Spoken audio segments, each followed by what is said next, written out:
तो आदाब, नमस्कार, गुड इवनिंग, सत श्री अकाल। एक बार फिर आप तमाम लोगों का स्वागत है क्राइम तक की कहानी के इस एपिसोड में। उम्मीद है पूरी फैमिली अच्छी होगी, अपना और अपनों का ख्याल रख रही होगी।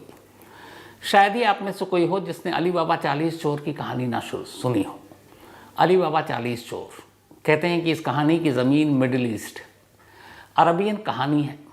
और इस कहानी का सार ये है कि एक अली बाबा नाम का लकड़हारा था, गरीब घर से था, जंगलों में लकड़ियाँ काटने जाता था। तभी एक गुफा में उसे बहुत सारा ख़जाना मिला, लेकिन उस गुफा में एक दरवाज़ा था और उस दरवाजे को खोलने का एक कोड था, खुल जा सिमसिम। इसी के ऊपर पूरी कहानी आप सब ने सुनी होगी, हम सब ने सुनी है, जितनी बार भी सुनो अच्छा लगता है। तो खुल जा सिमसिम एक दरवाजे का कोड है जो किसी ख़जाने का है। लेकिन क्या असली ज़िंदगी में भी ऐसा कोई ख़जाना है जिसका एक कोड होता है और जो कोड किसी राजा महाराजा के पास होता है और वो हमेशा अपने उत्तराधिकारी को वही कोड दे कर जाता है और फिर उससे वो ख़जाना खुलता है। और अगर किसी दौरान में कोई राजा अपने उत्तराधिकारी को किसी वजह से ये कोड ना दे पाए या अचानक उसकी मौत हो जाए तो फिर उस ख़जाने तक कैसे पहुँचेंगे? जैसे अली बाबा खुल जा सिमसिम और किसी को न पता चले तो फिर खुल जा सिमसिम कैसे बोलेगा और वो ख़जाने तक कैसे पहुँचेगा? लेकिन ये कहानी रियलिटी है, एक सच्ची कहानी है। और ये कहानी है सिंधिया राज घराने की। सिंधिया राज घराना जिसने मध्य भारत में बहुत लंबे वक्त तक राज किया और आज भी इनके परिवार राजनीति में इनका दबदबा है। ग्वालियर घराना आज भी मशहूर है, जो माधवराव सिंधिया के बेटे ज्योतिरादित्य सिंधिया कैबिनेट मिनिस्टर हैं, अभी भी चुनाव में हैं। इसके अलावा राजस्थान की जो मुख्यमंत्री रहीं वसुंधरा राजे सिंधिया, तो आज भी दबदबा है। पुरानी रियासत थी, आज राजनीति में है। और इत्तेफाक से आज कहानी इसी सिंधिया परिवार के ख़जाने की है।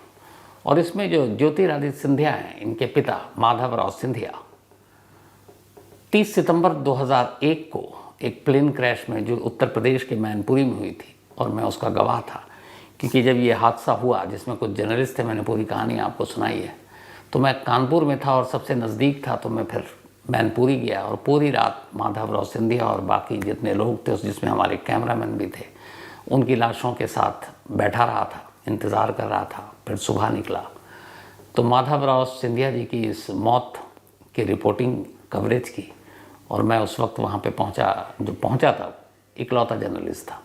और मेरे साथ मेरे कैमरामैन थे उस वक्त मनीष माथुर, जो भी चीफ हैं हमारे।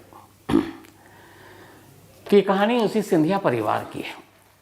लेकिन थोड़ा सा इससे शुरू से शुरू करते हैं कि आखिर इस ख़जाने का, इस कोड का क्या मतलब है और ये ख़जाना कितने का होगा। तो बात बहुत पहले की है। तब मराठाओं के एक पेशवा बाजीराव हुआ करते थे, बहुत ही नामी, आप सब जानते होंगे। तो उनके एक सेवक हुआ करते थे, रानोजी सिंधिया। कहते हैं इतिहासकार, और जगह जगह इसका उल्लेख है, कि रानोजी सिंधिया एक बार पेशवा साहब के साथ थे और पेशवा बाजीराव आराम कर रहे थे एक तंबू में।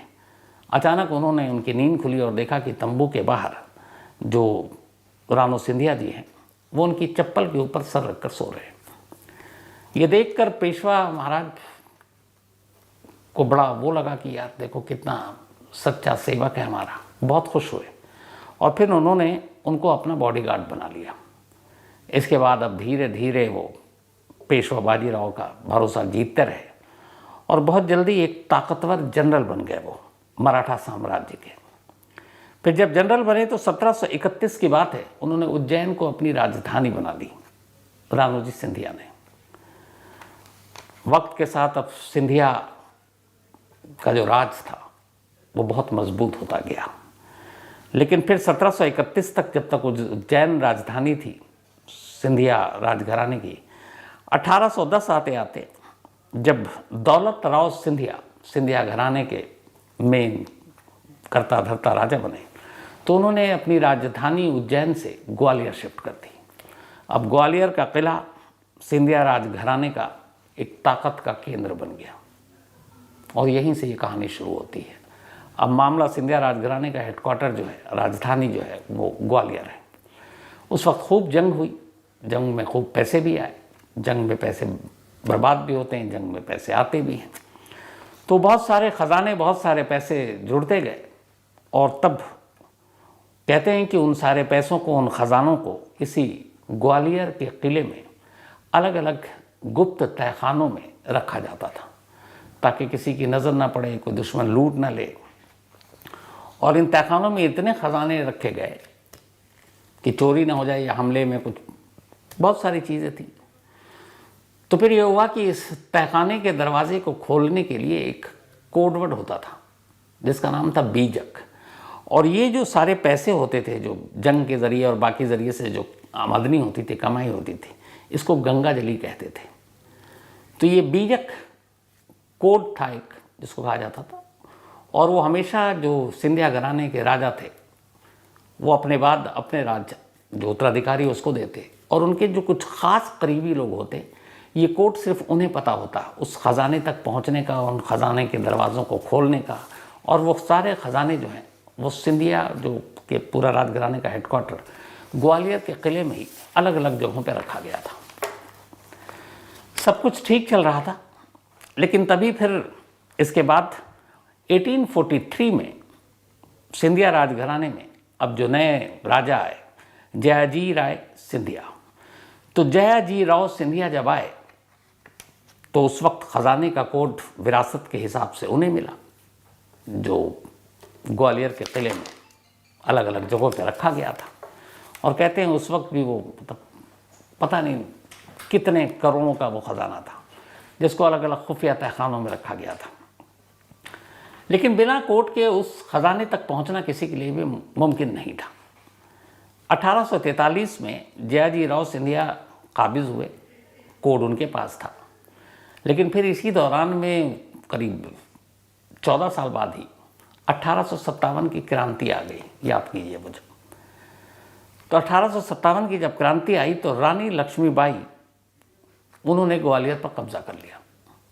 ग्वालियर पर जब कब्जा किया तो रानी लक्ष्मीबाई को भी ये पता था कि ग्वालियर के किले में बहुत सारे खजाने हैं, पर उन्होंने ढूंढने की तमाम कोशिश कर ली, लेकिन बिना कोड के उस खजाने और उस दरवाजे तक पहुंचा नहीं जा सकता था।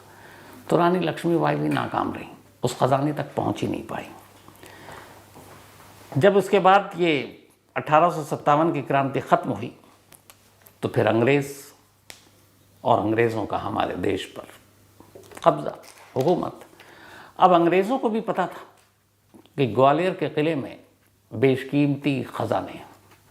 अंग्रेज़ों ने भी उन ख़जानों को लूटने की ठानी और अब ग्वालियर का जो पूरा किला था वो अंग्रेज़ों के कब्ज़े में आ गया।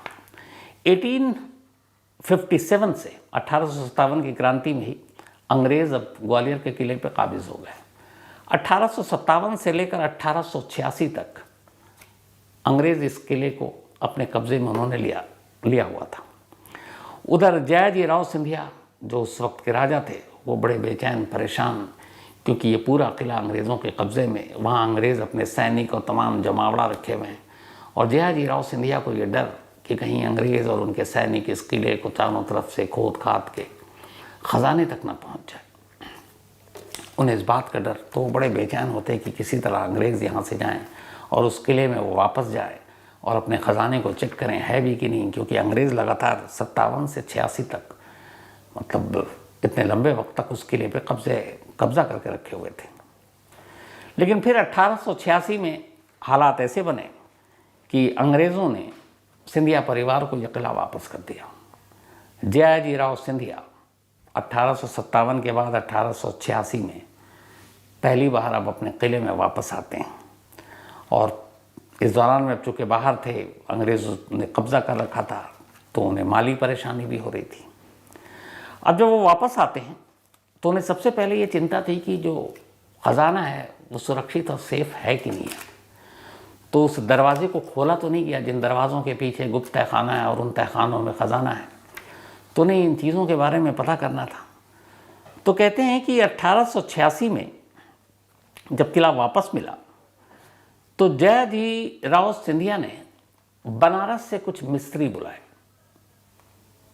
अपने पास, बहुत ही खुफिया तरीके से। लेकिन उन मिस्त्रियों को बुलाने से पहले ये भी हुआ कि उनको ऊपर वाले की कसम खिलाई गई, भगवान की शपथ दिलाई गई कि मतलब वो जो कुछ भी करने जा रहे हैं किसी को बताएंगे नहीं। और उसके बाद उन तमाम मिस्रियों को बनारस से ग्वालियर लाया गया। ग्वालियर एकदम बिल्कुल खुफिया तरीके से लाया गया। ग्वालियर लाने के बाद बनारस से जब वो पहुँचे तो उन्हें फिर उस किले के खुफिया तहखाने तक ले जाया गया। तमाम मिस्रियों के आंखों पर पट्टी बांधी हुई थी उसका ले जाने के किन किन रास्तों से जा रहे हैं और अंदर तहखाने में क्या है क्या नहीं है। पट्टियाँ बंधी हुई है, लेकिन जयाजीराव सिंधिया के तमाम जो लोग हैं वो उनके साथ जा रहे हैं। तो जब वो वहाँ पहुँचे उसके बाद वहाँ उन्होंने कुछ खुदाई कराई, क्योंकि जिसके पीछे दरवाजे थे तमाम मिस्त्री ने काम करना शुरू किया। अंदर जाकर आंखों की पट्टी खोल दी गई। अब उन्होंने सारे तहखाने के अंदर की जो भी जहाँ जहाँ तक खुदाई करानी थी खुदाई कराई। इसी खुदाई के दौरान अचानक जयाजीराव सिंधिया को वो दरवाज़ा दिख जाता है जिसके पीछे ख़जाना कैद था। जैसे ही दरवाज़ा दिखा उन्हें लग गया कि दरवाज़ा महफूज है, सुरक्षित है, अंग्रेज़ यहाँ तक नहीं पहुँचे। उन्होंने तमाम मिस्रियों को वापस पट्टी बांधी, बनारस भेज दिया और अब वो बेफिक्र हो गए कि उनका तमाम उनकी दौलत, उनका ख़जाना सब सेफ़ है। तो सब वैसे ही जैसे आंखों पे पट्टी बांध के लाए गए थे वैसे ही उनको वापस भेज दिया गया। अब इस ख़जाने को तो देख लिया था जयाजीराव सिंधिया ने कि सेफ़ है सब कुछ, लेकिन फिर अचानक ऐसा हुआ कि उनकी तबीयत बिगड़ी और जयाजीराव की मौत हो गई। लेकिन इस मौत से एक परेशानी ये हुई कि मौत अचानक हुई और उन्होंने अपने बाद अपने वारिस, अपने उत्तराधिकारी को वो बीजक यानी ख़जाने का वो कोड दे ही नहीं पाए। जब तक विरासत में चली आ रही थी कि जो भी राजा होगा वो इस ख़जाने का कोड लेगा और उसी कोड के ज़रिए वो तहखाने के अंदर उस दरवाजे तक पहुंचेगा और दरवाजे के पास उस ख़जाने तक पहुंचेगा। लेकिन यहाँ पर कहानी पलट गई। अब उन्होंने अपने उत्तराधिकारी को ये कोड दिया नहीं, तो फिर अब क्या करें। तो उनके बाद अब जो नए राजा आए वो आए माधवराव सिंधिया टू, माधवराव सिंधिया, माधव नहीं माधवराव सिंधिया। तो अब वो बने। अच्छा, माधवराव सिंधिया को भी ये तो पता था कि किले में हमारे ख़जाना है जो पुश्तैनी चला आ रहा है, लेकिन जाने से पहले उनको उस ख़जाने का कोड मिला नहीं और इस वजह से अब उन्हें ये पता नहीं कि ख़जाना कहाँ है। तो क्या करें, लेकिन ये है कि ख़जाना तो है, ये उन्हें मालूम है। तो फिर उन्होंने एक नया तरीका अपनाया। उनके राज्य में एक ज्योतिषी थे, बुजुर्ग ज्योतिषी। तो माधवराव सिंधिया ने उनसे कहा कि आप हमें ख़जाने का पता बताओ, क्योंकि कोड या बीजक तो हमारे पास है नहीं, तो हम पहुँचे कैसे। वो ज्योतिषी भी बहुत बड़े पहुँचे हुए थे। उन्होंने कहा ठीक है राजा साहब, हम आपको ख़जाने के दरवाजे तक पहुँचा देंगे, पर मेरी एक शर्त है। शर्त ये है कि आप वहाँ मेरे साथ अकेले चलेंगे और जब तक मैं ना कहूँ आप वहाँ से निकलेंगे नहीं, और फिर मैं आपको वहाँ तक पहुँचा दूँगा। माधवराव सिंधिया तैयार हो गए कि चलो भाई चलते हैं। उसी शर्त के हिसाब से वो अकेले गए, क्योंकि अकेले ही जाना था, उनका ये कहना था। और ये भी था कि आप आँख पर पट्टी बांध कर चलेंगे। उस ज्योतिषी ने कहा माधवराव सिंधिया से, जैसे उससे पहले मज़दूरों को लाया गया था बनारस से, आंखों पर पट्टी बांधकर अंदर तक ले जाया गया, खुदाई कराई गई, दरवाज़ा दिखा, फिर वो वापस आ गए तसल्ली करके।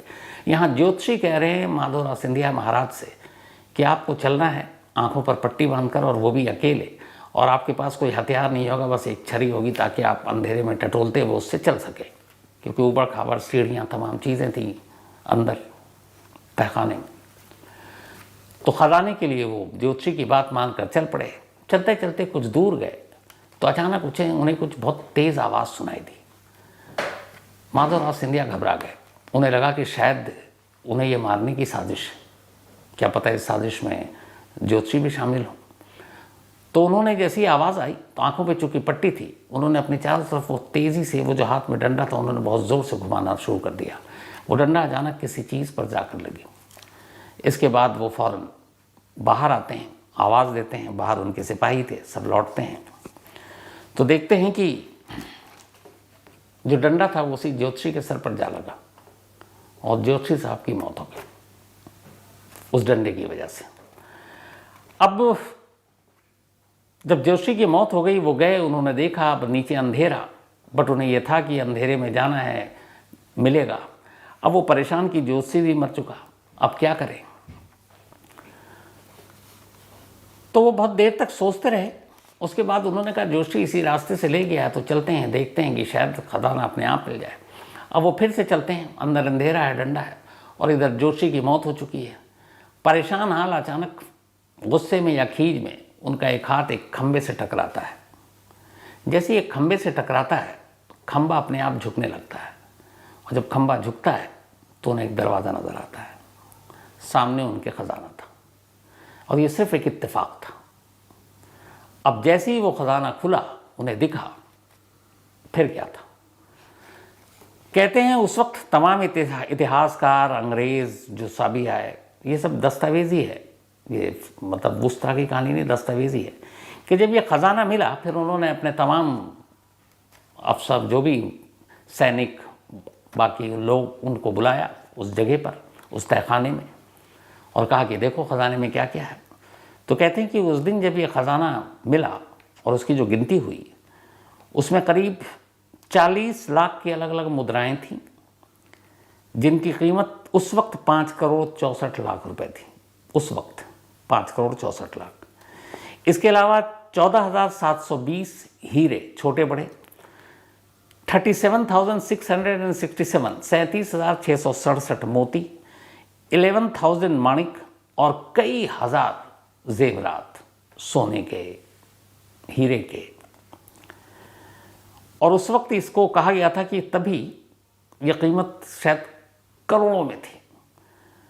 लेकिन 21वीं सदी के हिसाब से कहते हैं कि उस जो ख़जाना मिला था सिर्फ एक तहखाने के अंदर से, कई हज़ार करोड़ रुपए का वो ख़जाना था।